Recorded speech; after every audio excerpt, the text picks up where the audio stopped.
And we are live. Here's my question. Is Stephen A. ever going to say that he's going to be voting for Donald Trump? Over the last few podcasts, he's been talking positive about all the great things about Trump. But after what happened this past weekend, I want to share my reaction to what he's saying. So in this video, we're going to take a look at Stephen A. Smith just admitting the truth that we all know. All right, welcome to Verbal on Life. My name is Noel. Let's take a look at Stephen A. Smith, and I'm going to do a reaction to it. All right, let's take a look. Obviously, this is a different kind of show today because we all know what the biggest story in the world, in all likelihood, is taking place right now. We all know what happened this past Saturday. That's where we're going to start. The attempted assassination of former President Donald Trump during a campaign rally in Butler, Pennsylvania.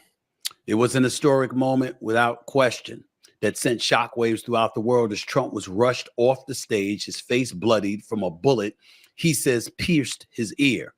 The shooter, who the FBI identified as 20-year-old Thomas Matthew Crooks of Pennsylvania, killed one person and wounded two others before he was taken out by Secret Service snipers. Former President Trump went to social media and called for national unity in a post Sunday morning saying, quote, "In this moment, it is more important than ever that we stand united and show our true characters as Americans, remaining strong and determined and not allowing evil to win." Needless to say, we heard from President Biden as well, who echoed the sentiments of unity in an address to the nation last night from the Oval Office. Take a look. We can't allow this violence to be normalized. You know, the political record in this country has gotten very heated. It's time to cool it down. We all have a responsibility to do that. Yes, we have deeply felt strong disagreements. The stakes in this election are enormously high. It's heated because of you guys talking negative about the previous president. Let's be honest. I've said it many times that the choice in this election we make in this election is going to shape the future of America and the world for decades to come. I believe that with all my soul. I know that millions of my fellow Americans believe it as well. And some have a different view as to the direction our country should take. Disagreement is inevitable in American democracy. It's part of human nature. But politics must never be a literal battlefield, and God forbid, a killing field. You know, I've had a lot of thoughts, obviously, since the attempted assassination took place this weekend. Thank God Donald Trump was not killed. First of all, we don't wish that on anybody as human beings. I don't give a damn what your political ideology is, where you stand, whatever the case may be. You don't wish that on anybody. And so thank God that Donald Trump was not killed. He's fortunate in that regard. And to be quite honest with you, as a nation, we're very, very fortunate. Because when you talk about chaos and mayhem, and Lord knows what other words that you can associate with such a thing, if that man, if Mr. Crooks, who is now deceased, had succeeded in taking out the presumptive GOP nominee for the presidency of the United States of America, if he had pulled that off, who knows what state of affairs would exist in this country today? Who knows what kind of chaos would have reigned because of it? It would have been crazy out there. Just say it. Who knows? So thank the good Lord that Donald Trump was not killed and that he is alive and still free to pursue the presidency or return to the presidency of the United States of America. Now, Stephen A. should just say it. I'm going to be voting for Trump. Just say it, Stephen A. You know, you're working for that machine that doesn't allow you to say it, but you know you want to say it. Get that out of the way first. Secondly, talking about this kid right here, 20 years old. I'm just looking at some of the notes that I researched. 20 years old, from Bethel Park, Pennsylvania, mid-sized town of roughly 33,000 residents, about 45 miles south of the Butler Farm Showgrounds. And why they had to put that? He donated $15. At 20 years old, you ain't got no money to donate. Where the shooting took place. He worked, Mr. Crooks, worked as a dietary aide at Bethel Park Skilled Nursing and Rehabilitation Center not far from his home.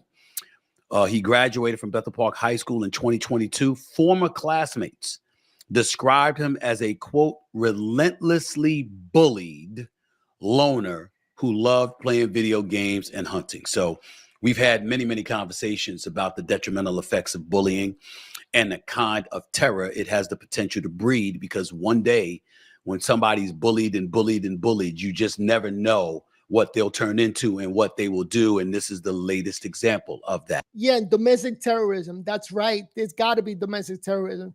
Let's look into it. And I don't know if the FBI should be doing it, but there's more people that need to be looking into this.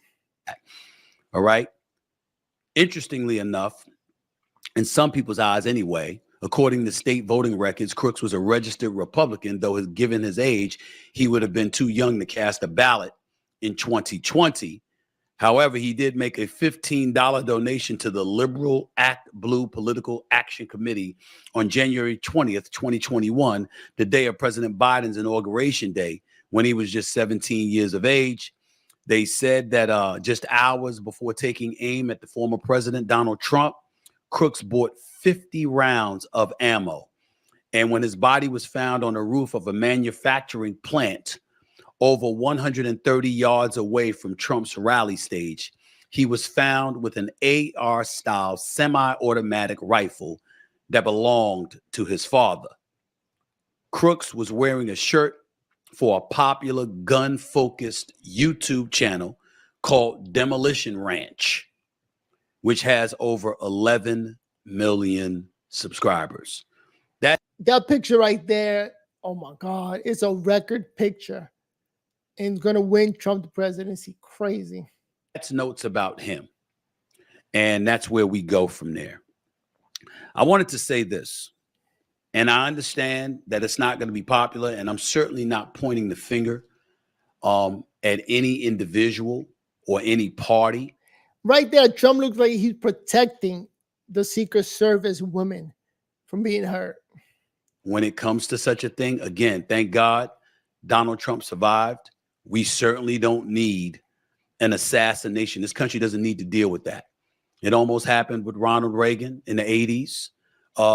It almost happened out of the country with George W. Bush when somebody threw a grenade in his direction when he was in the presidency. We know what happened to John F. Kennedy in 1963. We know what happened to Robert F. Kennedy in 68 when he was ultimately going to be running for the presidency. So this is not the first time in history that we've seen something or heard of something like this. It's a historic event. Now we got July 13, 2024. My man took a bullet to the head and kept the movie like, let's do this. Let me talk to the people. That was crazy. But the times that we're living in right now, if you think about it, history of presidential assassination attempts in the United States, right there in front of you: Abraham Lincoln, James Garfield, William McKinley, President-elect Franklin D. Roosevelt, two men breaking into the home of Harry Truman in an assassination attempt in 1950. It's been going on for a long period of time. John F. Kennedy, like I told you, assassination attempts on Gerald Ford, Ronald Reagan shot in. It said Donald Trump is fourth presidential candidate to experience assassination attempt. Trump, Theodore Roosevelt, and George C. Wallace survived. Robert F. Kennedy was killed. Insane. Historic moment. What a time to be alive. Wounded by John Hinckley Jr. in 81. And of course, I brought up Bush in 2005. You know, somebody got to say it, so I'm going to say it. You know, when we're looking at situations like this, first thing I want to get out the way is this. Say it. This shooter, this is my opinion. It's not the opinion of anybody I work with, anybody that knows me, or anything like that. In my opinion, the shooter, he just handed Donald Trump the election. That is what I believe. Of course, I don't know that as fact. Of course, things could change. But he so want to say it. He handed Donald Trump the election, and he's going to be winning the presidency, and I will be voting for Trump. That's the last thing you need to say, that you, Stephen A. Smith, and I'm just assuming here, are going to be voting for Donald Trump. But in my opinion, he just handed Donald Trump the election. Ladies and gentlemen, you can't buy. I've been in media for 30 years. You can't buy a better photo than what Donald Trump has at his disposal as we speak. Nope. He goes to the ground. He's got blood on his right ear, looked like it got nicked, which is what he said it pierced his ear. He gets up. He looks disheveled. All right. Clearly taken aback by what happened, and rightfully so. Blood trickling down his ears and the right side of his face. Surrounded by Secret Service agents. Raises his fist. Is shriveled, cringing his face up. Fight, fight, fight. He says it 3 times. And while raising his fist, surrounded by Secret Service agents, the American flag is behind him. Ladies and gentlemen, you can't buy that. You can't buy a better photo than that if you're a politician. You can't buy a better photo than that. Look at the video of him raising his fist. Look at the crowd going crazy behind him. Look at them saying, yeah, yeah, yeah, and then listen to the pundits on TV talking about how strong, how vibrant, how courageous. And they were using these words. And see, Stephen A. Smith, the one that just admitted, because he's being paid by the left. So he knows better. But deep down inside, I really feel like he wants to say it, that we all need to vote for this young man. And I'm calling Trump a young man, but he is, man. I'm taking a bullet to the head. Please. And not coincidentally, it was the antithesis of what they've been saying about President Biden. Now you see right there what Donald Trump's statement was on his Truth social media page in the aftermath of what transpired. I want to thank the United States Secret Service and all of law enforcement officials for their rapid response on the shooting that just took place in Butler, Pennsylvania. Most importantly, I want to extend my condolences to the family of the person at the rally who was killed, and also to the family of another person that was badly injured. It is incredible that such an act can take place in our country. I was shot with a bullet that pierced the upper part of my right ear. I knew immediately that something was wrong and that I heard a whizzing sound, shots, and immediately felt the bullet ripping through the skin. Much bleeding took place, so I realized then what was happening. God bless America. See, that sounded presidential. My man knows how to speak to the masses. It's not all about him. It's about the country and keeping the country united. Please, we got to vote this man in. This is what he's doing. There's not a word in there that he said that we can refute. And he brought up somebody that was injured. This individual was killed. Shots rang out, and he literally jumped to save his wife, to cover his wife and his 2 children. And he got hit in the head, and he was killed. My condolences to him, to his family, and to him, of course, and to those who were injured at the rally as well. But make no mistake about it. Donald Trump, in my opinion, secured the presidency with this. Seriously, he went above and beyond the call of duty, showing us bravery and what it looks like to be brave. Insane. A Donald Trump that was impeached twice.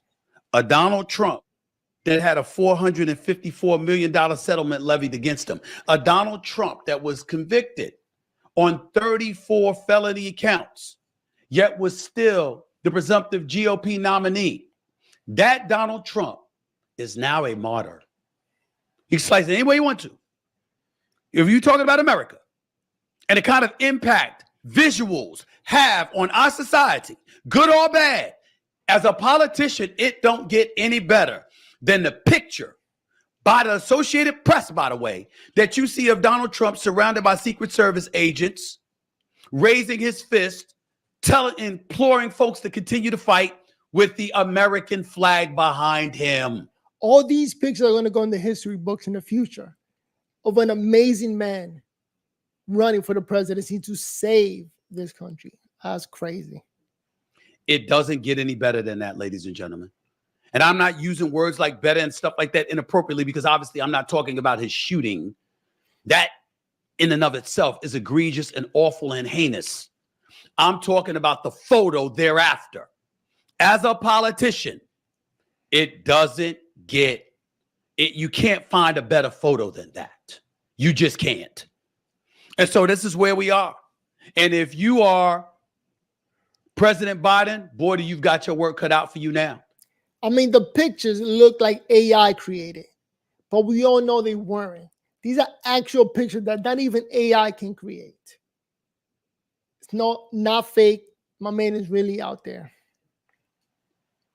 Because the courts in Florida just ruled that Donald Trump can't be prosecuted for taking the files out of the White House to his Mar-a-Lago estate. So you can't go after him for that any longer. Okay, that's no longer an issue. That's no longer something you can get at him about. We already know he lost the New York City hush money trial for falsifying business records. Those were the 34 felony counts that I told you about. He still has the Capitol riot in the 2020 election case. What you think that's going to be like? What DA is going to be able to bring Donald Trump into court at this moment? Think about like, who can put Donald Trump in jail at this particular point?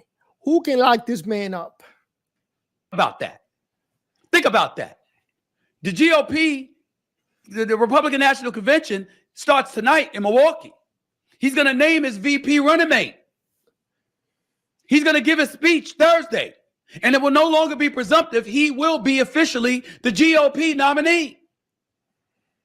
How are you going to rush him into court for the 2020 election case now?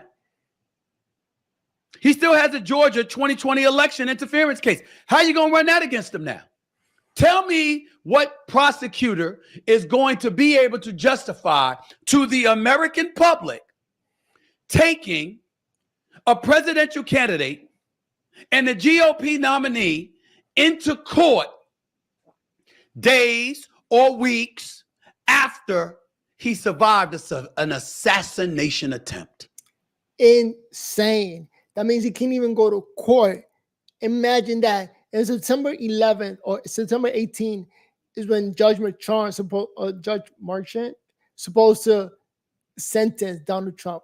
We got to see what's going to happen. You can't do it. So all the legal stuff, all the legal maneuverings that have been taking place, it's all over, ladies and gentlemen. Donald Trump's not going to jail. Not going to be prosecuted. You can book it. You can book it. It's not going to happen. Again, it's just my opinion. It's not going to happen. You can't justify doing it now. How are you going to pull that off? I can't see it. Here's the last point that I wanted to make before we have our next guest on, because it's something that's very, very important. You know, I watched a lot of news over the last 48 hours, and we've seen a lot of political pundits and politicians over the airwaves waxing poetically about we need to tone down the rhetoric. I just played you the sound from the president of the United States saying we got to tone down the rhetoric and blah, blah, blah. And, you know, the American public is getting lectured on what we need to do to dial back the rhetoric. I don't disagree with that sentiment. I don't disagree with that sentiment at all. But I'll be damned if I don't disagree, or I don't at least have a problem, rather, with the politicians and the pundits who have the audacity, the unmitigated gall to stick their big faces in front of a camera and think they get to lecture us when they're the ones who instigate all of this. Yup. It's them. It's them. All of this rhetoric we're talking about, and I don't mean in any way to imply that that's responsible for crooks trying to assassinate the president. No, that's on him. But you got to give Stephen A. props in terms of at least he speaks the truth. Like, it's hard to argue the points that he's making, specifically this points right here, because it's the truth. Clearly, something was wrong with him. Clearly, the bullying got to him, and he wanted to sit up there and be a martyr or a hero or whatever the hell he thought of himself. I'm certainly not going to blame politicians or political pundits for that, but I don't want to be lectured about how we need to dial down the rhetoric when you're the one that's fomenting it. You're the one instigating it. You're the one starting it. All of you, Republicans and Democrats, politicians and pundits, all of you did that. Not us, not the American people, black, white, Latino, Asian American, Jews, Catholics, Christians, it don't matter. Y'all did that. That wasn't us. I got quotes here. President Joe Biden, months ago, Donald Trump is a genuine threat to this nation. He's a threat to our freedom. He's a threat to our democracy. He's literally a threat to everything America stands for. We're talking about both sides here. We pledge to you that we will root out the communists, Marxist, fascists, and the radical left thugs that live like vermin within the confines of our country. Nobody has ever seen anything like we're witnessing right now. It's poisoning the blood of our country. That's Donald Trump. Representative Rick Scott, Florida. This isn't some unfortunate incident. This was an assassination attempt by a madman inspired by the rhetoric of the radical left. That's what a senator said. You can't say stuff like that. But look at Representative Vicente Gonzalez months ago. The rhetoric you hear from the Republican Party is shameful and disgraceful for Latinos. And you know, when you see Latinos for Trump, to me, it's like seeing Jews for Hitler. Almost, you know? What? What? What you looking at us for? I'm looking at Donna Brazile the other day, who I love, by the way, and I've long admired as a political pundit, usually on ABC, went over to Fox News for a little while, came back to ABC. Good to see her on This Week. But she's there the other day talking, hey, Reince Priebus for the RNC. Oh, we're brothers. We're all brothers. We differ politically, but we get along. We share drinks together. We have lunch together. There's plenty of my Republican colleagues across the aisle that we have dinner together. We talk with one another. We exchange ideas. We get along. Well, that ain't what y'all been telling us. Y'all haven't been telling us that. We've heard threat to democracy. We've heard on both sides. We're going to lose the country. We forget that we're a democracy. And guess what? If you don't like something for you, 2 years, you get to change the representatives. 4 years, you get to change the White House. 6 years, you get to change the Senate seats. And we forget all of that. We've spent years listening to these politicians tell us, hey, if you don't vote this way, the world is going to end. And you telling us to calm down? You telling us to dial down the rhetoric? That would be y'all. So all I ask, respectfully, is that people who live in glass houses shouldn't throw stones. Why don't y'all chill with the rhetoric? Don't just talk about it, be about it. Yep. Nobody's implying that you're responsible for what happened this weekend. Adults are adults, and that's on them. But if you're going to imply it by saying the rhetoric is too incendiary and it needs to be dialed back, what I'm saying to politicians and political pundits on both sides of the aisle is it starts with y'all. Let's discuss the facts. Let's discuss whose idea is better and then move on. Pick a side, ladies and gentlemen, and do it that way. Don't lecture us for stuff y'all have been doing. That's all I ask. That's all I ask. Now, let me be clear. Ain't no hypocrite sitting here. I have been on the record stating on many occasions I wasn't voting for Donald Trump because guess what? I think he would create civil war in this country because I thought he was a divisive force. But admit it now. There's a possibility you may vote for the man. You're never going to hear that from Stephen A. But I only wish that he would say that. Okay. But that's me on the outside talking about what I'm seeing. If you're on the inside, you're a political pundit and you actually get along with people on opposite sides of the aisle, but you go on camera and you pretend that you don't. And you're going at each other like crazy, acting like the world's going to come to an end if your way isn't what's agreed upon by the voters and the constituents out there.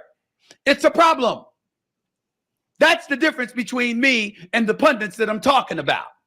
I'm not talking about all. I'm not talking about everybody. But those of you who have been divisive, you know who you are.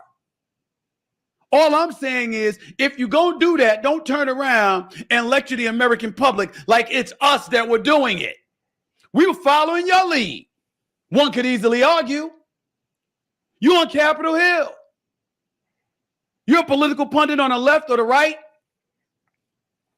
literally assigned to go out there and disseminate messages to the masses on behalf of the party line, and you know that you've got good relationships and there's peace amongst the people, where you're going out to lunch and dinner together and you're getting along and all of this other stuff, but you just happen to disagree politically, but when you go on the air, you're acting like Armageddon's going to take place if you side with this person instead of you, or vice versa. I'm sorry. That's a little bit different than me saying, hey,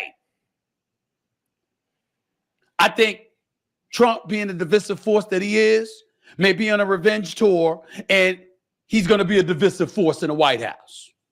That's what I felt. That's what I feel. But the bottom line is, I'm not a political pundit working in Capitol Hill with inside knowledge of the relationships we have with one another on both sides of the aisle. You guys are. And if you know that the relationship is better, and you know that you might not necessarily believe the world's going to come to an end if you and your side don't win an election, why do you come across like it? Because it works. And you didn't care. That's what I'm saying. Let's make sure I'm clear about that. All that being said, you want to sit up there and say, yo, Stephen A., you in this too? Cool, no problem. I happen to believe when I go on political, on networks talking politics or news or social issues, giving social commentary, because that's really what I like to do. Sports is first, social commentary is second. Let me be very clear. If you tell me anything that I'm doing is against the best interests of this nation, our safety, our ability to thrive, less division, etc. If you tell me anything that I could do to facilitate more unity, more togetherness, more productivity, I will do it. I will do it. Because I'm not rooting against us as a nation. I'm rooting for us. Whatever it takes for all of us to be better, I'm in it. I'm down for the cause. So there you have it. Stephen A. Smith admitting that Donald Trump is going to win in a landslide next election. He didn't use those exact same words, but the only thing I want to hear from Stephen A. is that he's voting for Donald Trump, which we probably won't hear that, but he made a lot of good points right there. But tell me what you think. Hopefully you enjoy the content. Give this video a like. And my name is Noel, Battling MS, here at Verbal on Life. Hopefully you enjoy the content. And came this close to hearing Stephen A. saying that he's voting for Trump. They didn't quite say it, but he did admit that Trump is going to be winning come November. Verbal on Life.